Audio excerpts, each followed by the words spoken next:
Moin und von harten Willkommen zu den Plattcast Kulturtipps für Juli, schnackt von Thorsten Börnsen. Am meisten ole Bekannte ist der Tüdelband. Die Singer-Songwriter-Crew um de Sänger Schmiere ist wieder unterwegs. Zu sehen und zu hören giftet die junge plattdeutsche Band ob dat Gnissauer Open Air am 9. Juli. Und am 17. Juli wie die nordische Nacht in Witzwort ob der Ole Festwiese, dort spielt sie zum Beispiel zu Haupt mit Goldewind. The Dreadnoughts sind eine Punkband mit Fiedel, Mandolin und Floyd. De Lüd vermengeliert Punkrock und Folk. Und wat durby gut kümmt, nömt sich Piratenpunk.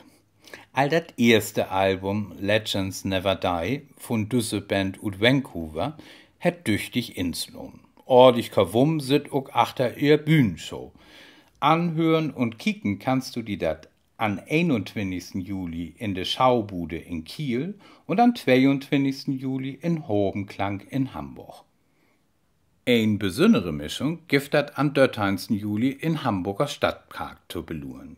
Der US-Hip-Hopper Nas und Damian Jr. Gong Marley, der jüngste Sohn von den Reggae-König Bob Marley, hebt zu Haupt das Album Distant Relatives opgenommen. Das ist eine Verbindung von karibisch, afrikanisch und amerikanisch Musik und auch ein zwischen Dancehall, Reggae und Hip-Hop. Dietbrand nömt sich das Festival, wat dat von 16. bis zum 18. Juli alt zum 5. Mal geben deit und dat ob den Segelflohplatz in Cuxhaven Nordholt. Mitmucken dort durch unter anderem John Delay und Disco Number One, Tokotronic, Papa Roach, Madsen, Bela B., Revolverheld und Blumentopf. Die Situation ist bannig unkommodisch. Der Flieger von der Airline Jet Baguette von Stuttgart nach Paris ist möhe und bös klöderig. Ein Triebwagen ist all in dort und der Pilot dun.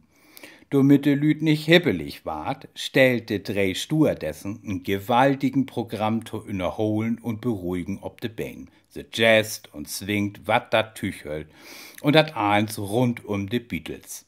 Dördig Stücken von de Pilzköp gibt dat bi düsse eigenwillig charmante Revue zu sehen und zu hören. Ankicken und hören kannst die dat ob Theatership in Bremen von Donnerstag, den 1. Juli, bis Sünnum, den 31. Juli. Dat wären de Plattcast Kulturtipps, schnackt von Thorsten Börnsen.